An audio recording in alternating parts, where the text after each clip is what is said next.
Every day मैं आपको MIUI के कई सारे मोडेड रोम का रिव्यू प्रोवाइड करता रहता हूँ, जिसमें अलग अलग लेवल के कस्टमाइजेशन देखने को मिलता है और डिफरेंट परफॉर्मेंस भी देखने को मिलता है। और इस बार फिर से आपके लिए लेकर आया एक नया रोम जो कि आपको पहली बार देखने को मिलता है Redmi के Note 4 डिवाइस के लिए। और यहाँ पे इतने ज़्यादा कस्टमाइजेशन प्रोवाइड किए हैं ना कि ये शायद ही किसी अदर रोम के अंदर देखने को मिला होगा। और इसका जो इंस्टॉलेशन मेथड है ये थोड़ा सा डिफरेंट होने वाला है, तो वीडियो को पूरा एंड तक जरूर वॉच करिएगा, क्योंकि यहाँ पे सारे फीचर्स मैं एक्सप्लेन करूँगा। साथ साथ कैसे इसे इंस्टॉल करना है Note 4 यानी जिसका कोड नेम मिडो है उस डिवाइस के अंदर, वो सारी चीज़ें आपको यहाँ पे बताने वाला हूँ। तो वीडियो आपके लिए काफ़ी ज़्यादा इंपॉर्टेंट होने वाला है, तो वीडियो को पूरा एंड तक वॉच करें और नए हैं तो चैनल को सब्सक्राइब करें। वीडियो को शेयर करना ना भूलें, क्योंकि काफ़ी मेहनत लगती है एक वीडियो को आप तक लेके आने में। पहले डाउनलोड करो, फ्लैश करो, टेस्ट करो, बग है तो उसे फिक्स करने की कोशिश करो, नहीं होता है तो आप तक इन्फो लेके आओ या उसे कैंसिल करके दूसरे रोम को टेस्ट करो। तो काफ़ी ज़्यादा मेहनत लगती है। बस आपसे छोटा सा ही रिक्वेस्ट रहता है कि भाई चैनल को सब्सक्राइब कर दें और वीडियो पसंद आए तो लाइक करके अपने दोस्तों के साथ शेयर जरूर करें, ताकि हमें भी थोड़ी सी हेल्प मिल सके और हमें लगे कि हाँ हम जो आपके लिए काम कर रहे हैं वो भाई सही है और करना चाहिए। तो प्लीज़ लाइक सब्सक्राइब शेयर जरूर करें। तो आज की वीडियो को शुरू करते हैं।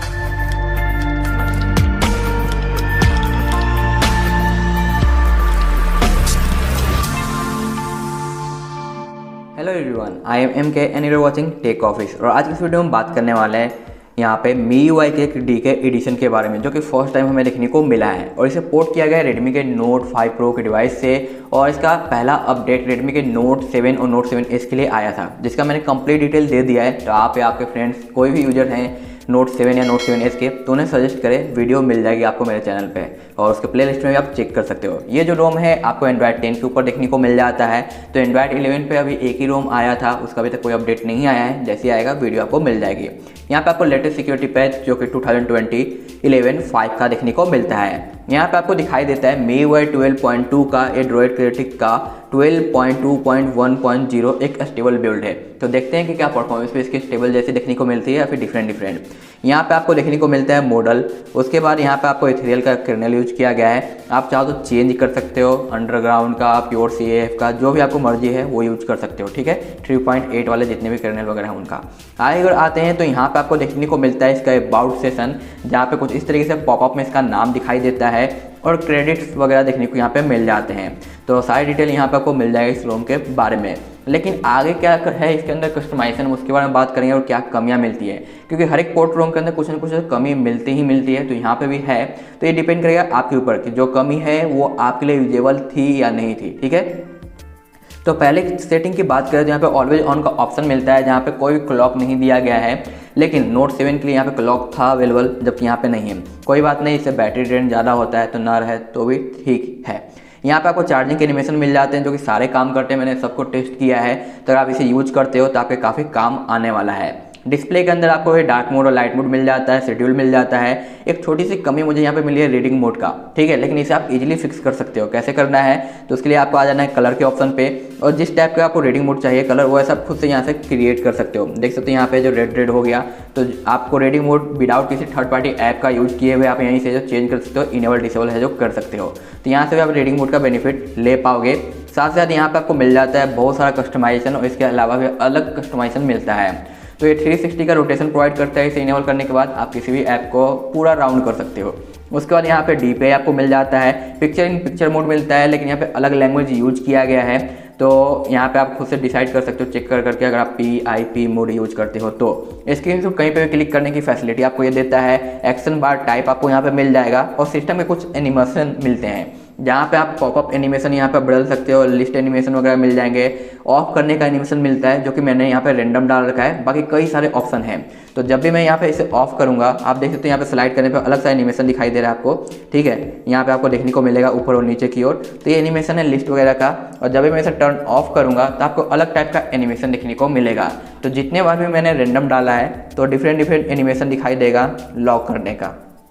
आप देख सकते हो इस तरीके से लॉक हो रहा है। तो हर टाइम पे आपको अलग एनिमेशन दिखाई देता है इसके लॉकिंग का, जो कि मुझे काफ़ी ज़्यादा अच्छा लगा। तो आप किसी एक को रखना चाहते हो तो उसे भी प्रीफर कर सकते हो, या फिर आप रैंडम जैसे मैंने रखा है वैसे आप यहाँ पे सेट कर सकते हो। यहाँ पे टाइल एनिमेशन भी मिलता है, जहाँ पे 3-4 ऑप्शन दिए गए, उसका ड्यूरेशन कितने देर में होना चाहिए वो भी आप यहाँ पे सेट कर पाओगे। बाकी यहाँ पे आपको मिल जाता है सेक का फीचर्स, जो कि कई सारे रोम में हमें देखने को मिला है। तो अगर आप फ़ोन को अपने सेक करते हो तो आपका रैम क्लीन हो जाएगा, रिसेंट के जितने भी ऐप है वो सारे, या फिर आपका डिस्प्ले लॉक हो जाएगा। तो दोनों में से किसी एक को रख सकते हो, बट मुझे दोनों में से किसी की ज़रूरत नहीं है, इसलिए मैंने ऑफ रखा है। अब यहाँ पे पावर मेनू मिलता है, यहाँ पे एक प्लस पॉइंट आपको दिखाई देता है। अगर हम अभी पावर मेनू की बात करें तो आपको कुछ इस टाइप से मैंने इनेबल कर रखा है, तो देखने को मिल रहा है MIUI 13 का पावर मेनू, जो कि अब जल्द ही ऑफिशियली हमें बीटा रोम में देखने को मिल जाएगा, जिससे कुछ इस तरीके से आप हटा सकते हो, लॉक करना पड़ेगा डिस्प्ले। अब यहाँ पे आते हैं तो आपको इसे ऑन करना है और 3 नए ऑप्शन देखने को मिलते हैं, जैसे कि एडवांस, जो कि पहले वाला हमें देखने को मिलता है, कई सारे रोम में कई सारे ऑप्शन मिल जाते हैं। उसके बाद अगर आते हैं एडवांस मेनू का एक और देखो दूसरा ऑप्शन है उसके ऊपर, तो इस पर टाइप करने के बाद ये ऑप्शन आता है कुछ इस तरीके से। अनदर अगर हम न्यू पावर मेनू कर दे, जो कि MIUI 13 के नाम से काफ़ी ज़्यादा पॉपुलर हुआ है, तो ये आपको देखने को मिल जाएगा। तो इस तरीके से आप डिफरेंट बूट एनिमेशन सेट कर सकते हो अपने फ़ोन के लिए, जो भी आपको पसंद आता है। आगे बढ़ते हैं तो यहाँ पर आपको मिल जाता है वही सारे सॉफ्टवेयर्स वगैरह। बैक की ओर चलते हैं तो आपको मिलता है नोटिफिकेशन एंड कंट्रोल सेंटर। यहाँ पे भी कई सारे कस्टमाइजेशन आपको प्रोवाइड किए गए हैं, जैसे कि आपको मिलता है नोटिफिकेशन सेट वगैरह, जहाँ पे तो ये नॉर्मल सा है, उस पर एप्स नोटिफिकेशन मिलता है, लेकिन नोटिफिकेशन बैकग्राउंड जिसे आप कलर कर सकते हो, जैसे कि आप यहाँ पे देख पाओगे कि इस तरीके से आपको बॉर्डर दिखाई दे रहा है, रेड का और येलो का है, जो यहाँ पे देखने को मिलता है। तो आप इसके बॉर्डर और कलर्स वगैरह को जो चेंज कर सकते हो, जो भी कलर्स आपको चाहिए वो आप चेंज कर पाओगे कुछ इस तरीके से। बॉर्डर को अगर डिफरेंट करना है तो आप डिफरेंट भी रख सकते हो, अगर व्हाइट करना है तो व्हाइट भी कर सकते हो। तो यहाँ पे कलर आपको चेंज करने का खुद से ऑप्शन मिल जाता है। इसका कॉर्नर कितना ज़्यादा राउंड होगा वो भी आप डिसाइड कर सकते हो कुछ इस तरीके से, तो ये चीज़ आपको मिलती है। तो यहाँ पे अगर आपको कस्टमाइजेशन करना है तो आप यहाँ से कर पाओगे, जो कि मुझे काफ़ी अच्छा लगा। आप सिंपल भी सिलेक्ट कर सकते हो। यहाँ पे आपको मिलता है new control centre and old, लेकिन ये तो सभी में आता है, बट इससे रिलेटेड कुछ नए फीचर्स आपको मिल जाते हैं। जैसे अगर मैं इसे इनेबल करता हूँ तो आप देख पाओगे इसे भी मैंने कलर कर रखा है, बैकग्राउंड येलो है, रेड है, और फिर अलग अलग डिफरेंट कलर देखने को मिल जाता है। तो यहाँ पर आपको मिलता है colour and font tiles style, जिसमें आप टेक्स्ट के कलर को चेंज कर सकते हो, टेक्स्ट किस टाइप का आपको दिखना चाहिए वो चीज़ आप यहाँ पे सिलेक्ट कर पाओगे। साथ साथ यहाँ पे टेक्स्ट का जो टॉगल है वो दिखाई देगा, फॉन्ट किस स्टाइल का होना चाहिए वो आप चेंज कर सकते हो। कलर्स टॉगल जो यहाँ पे दिए गए हैं उसके बॉर्डर वगैरह भी आप यहाँ पे क्रिएट कर सकते हो। और यहाँ पे आप देख पाओगे कई सारे कलर हैं जो मैंने सेलेक्ट कर रखे हैं, जो कि आपको यहाँ पे देखने को मिल जाता है कुछ इस तरीके से। तो इनमें भी आप चाहो तो बदलाव ला सकते हो, जो कि मुझे काफ़ी ज़्यादा अच्छा लगा। तो जिस टाइप का आपको कलर पसंद आता है उस टाइप से आप यहाँ पे इनेबल कर सकते हो। इसके बाद यहाँ पे आपको मिलता है रो एंड कॉलम। तो अभी मैं जो लेटेस्ट MIUI 12 का यहाँ पे कंट्रोल सेंटर इनेबल कर रखा हूँ, तो इसका है जो हम चेंज कर सकते हैं यहाँ से बैकग्राउंड ब्लर वगैरह। तो यहाँ पे आप देखोगे बैकग्राउंड काफ़ी चीज़ें जो ट्रांसपेरेंट आपको देखने को मिलेगी इस तरीके से, नोटिफिकेशन एरिया का, जिसे मैनुअली आप कंट्रोल कर सकते हो। अब ब्लर हो चुका। अब यहाँ पे आप देखोगे कंट्रोल सेंटर का बैकग्राउंड ब्लर है, इसे अगर ट्रांसपेरेंट करना है तो नीचे वाले स्केल को हटा दो, आपको ये ट्रांसपेरेंट देखने को मिल जाता है। उसके बाद ये आपको मिलता है ओल्ड स्टाइल का, जिसमें आप रो एंड कॉलम मेंटेन कर सकते हो यहाँ पे। तो अगर हमें अभी आते हैं तो कुछ इस टाइप से आपको लुक देखने को मिलता है। इसे अगर आपको चेंज करना है तो इस पे आना है रो एंड कॉलम पे, और इसे आपको कुछ इस तरीके से मेंटेन करना है। उसके बाद आपको कुछ इस टाइप से लुक में चेंज देखने को मिल जाएगा। तो आप यहाँ से ये इसे मेंटेन कर सकते हो रो एंड कॉलम को, और इसका जो ब्लर इफेक्ट है वो भी आप यहाँ पे सेट कर पाओगे। तो कुछ इस तरीके से आपको चेंज देखने को मिलेगा control centre and notification area में, जो कि आप यहाँ से कर सकते हो। उसके बाद होम स्क्रीन के अंदर आपको मिलता है मैट्रिक्स एनिमेशंस वगैरह, उसका ट्रांसपेरेंट कितना होना चाहिए, कलर कैसा होना चाहिए, बैकग्राउंड कैसा होना चाहिए, वो चीज़ आप यहाँ पे डिसाइड कर सकते हो, सिलेक्ट कर सकते हो कुछ इस तरीके से। ठीक है, तो आप देखो बैकग्राउंड रेड हो गया है, और आपको ब्लू डॉट है जो ड्रॉ होता हुआ दिखाई दे रहा होगा वाटर के रूप से, जो कि मैट्रिक्स एनिमेशन है, जो कि ये है। तो इसे हम चाहें तो डिफरेंट कलर में भी डाल सकते हैं। अगर मैं यहाँ पे येलो कर देता हूँ तो साफ क्लियर आपको शायद नजर आ जाएगा कैमरे के अंदर। तो आपको यहाँ पे दिखाई दे रहा होगा काफ़ी तेज़ी से गिर रहा है वाटर के टाइप से, और 1.2 GB मेमोरी फ्री है 4 GB में से, और कई सारे टैब यहाँ पे ओपन है, जो कि कुछ इस तरीके से एनिमेशन आपको प्रोवाइड करता है। अगर आप सिंपल रखना चाहते हो तो इस ऑप्शन को आपको ऑफ कर देना है। यहाँ पे आते हैं जनरल के अंदर, तो वही सारे आपको ऑप्शन मिल जाते हैं, जहाँ पे आप गूगल कार्ड वगैरह यूज कर सकते हो, जो कि मैंने स्टार्टिंग पे दिखाया है। ऐप वॉलेट वगैरह भी आपको यहाँ पे मिल जाता है। ड्रॉर वगैरह भी आपको देखने को मिलेगा, जिसमें कोई कमी नहीं लगी है।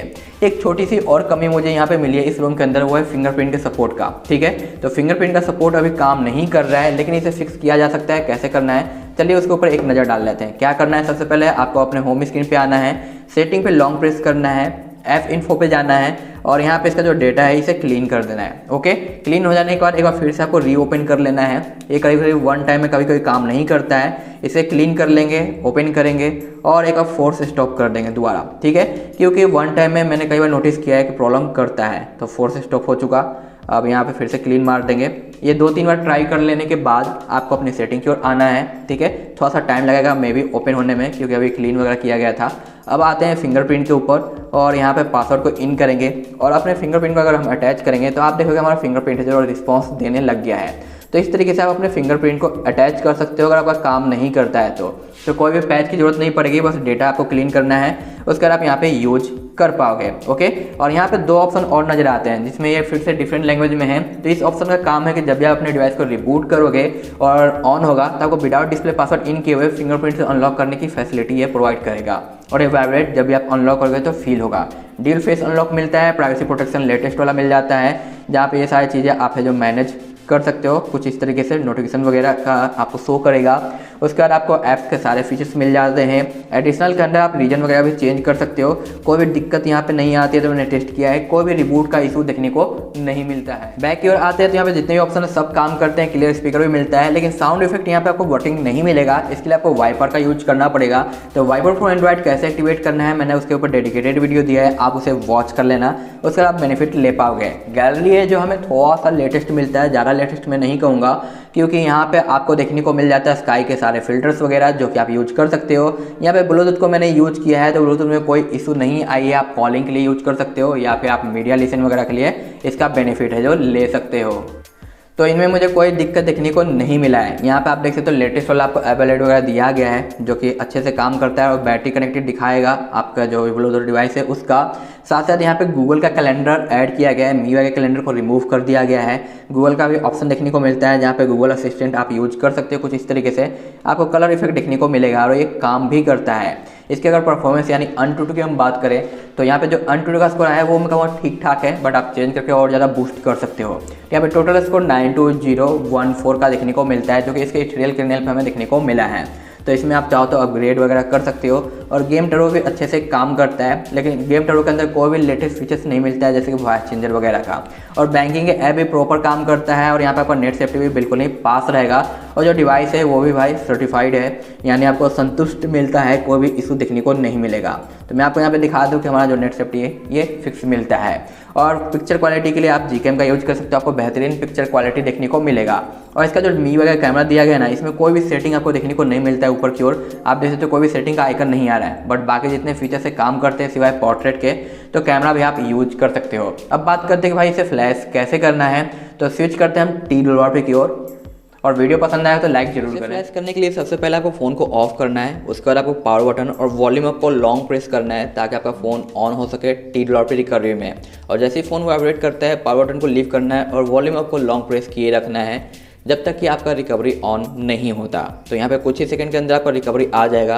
और मैं यहाँ पे PVRV का रिकवरी यूज कर रहा हूँ, आप चाहो तो ऑरेंज फॉक्स यूज कर सकते हो या जो भी आपका फेवरेट हो, क्योंकि Redmi के Note 4 के लिए हर एक Twrp परफेक्ट तरीके से काम करता है। तो जैसे ही ऑन होता है आपको वाइप पे जाना है, एडवांस पे जाना है। यहाँ पे जितने भी ऑप्शन दिखाई देंगे डिफरेंट Twrp में डिफरेंट ऑप्शन होते हैं, तो सभी को सिलेक्ट करना है। बस इंटरनल को, माइक्रो SD और USB OTG को सिलेक्ट नहीं करना है।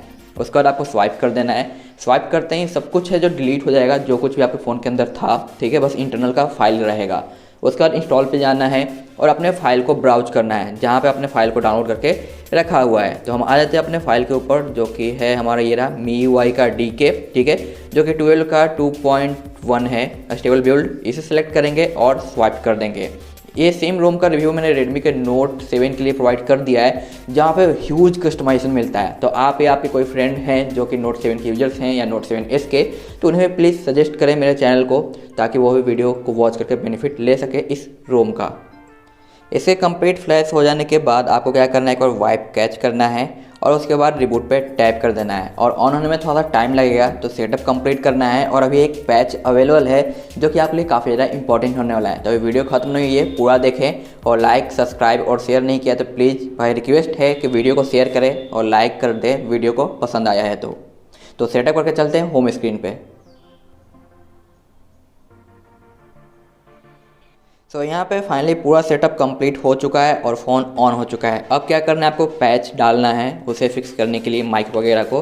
तो एक बार हम फिर से अपने फ़ोन को रिबूट करके अपनी रिकवरी को ऑन करेंगे तो डायरेक्ट यहाँ पे रिकवरी का ऑप्शन आता है, तो यहीं से हम स्विच कर जाते हैं।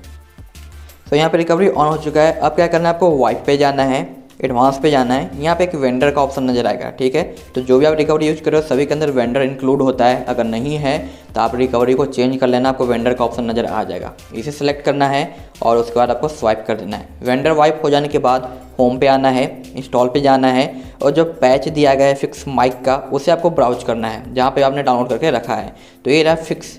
ठीक है, इसे सेलेक्ट करेंगे और फ्लैश कर देंगे। इसके कंप्लीट फ्लैश हो जाने के बाद एक बार आपको फिर से वाइप करना है कैच वगैरह को और रिबूट पे टैप कर देना है। फ़ोन के ऑन होने में थोड़ा सा टाइम लगेगा, उसके बाद जो आपने सेटअप किया है या नहीं किया वो कंप्लीट करके यूज कर सकते हो। तो यहाँ पे मैंने सारा चीज़ आपको बता दिया है कि क्या कस्टमाइजेशन मिलता है, क्या प्रॉब्लम है, उसे फिक्स कैसे करना है और इंस्टॉल करने के बारे में भी। वीडियो थोड़ी सी लॉन्ग हो गई, आई नो डेट, क्योंकि यहाँ पे कस्टमाइजेशन बहुत ज़्यादा मिल जाते हैं। सो आपसे रिक्वेस्ट रहेगा कि आपने लाइक नहीं किया तो फिर से भाई लाइक कर दो और शेयर ज़रूर करें अपने व्हाट्सएप, ट्विटर, फेसबुक कहीं पे भी, जिससे हमें थोड़ी बहुत हेल्प मिलती है। और रोम जब भी हम बिल्ड लेके आते हैं, रिव्यू लेके आते हैं तो हमें अच्छा लगता है कि आप लोग पसंद करते हो वीडियोज़ को। ठीक है, सो मैं मिलता हूँ आपसे नेक्स्ट वीडियो में, तब तक के लिए बाय बाय।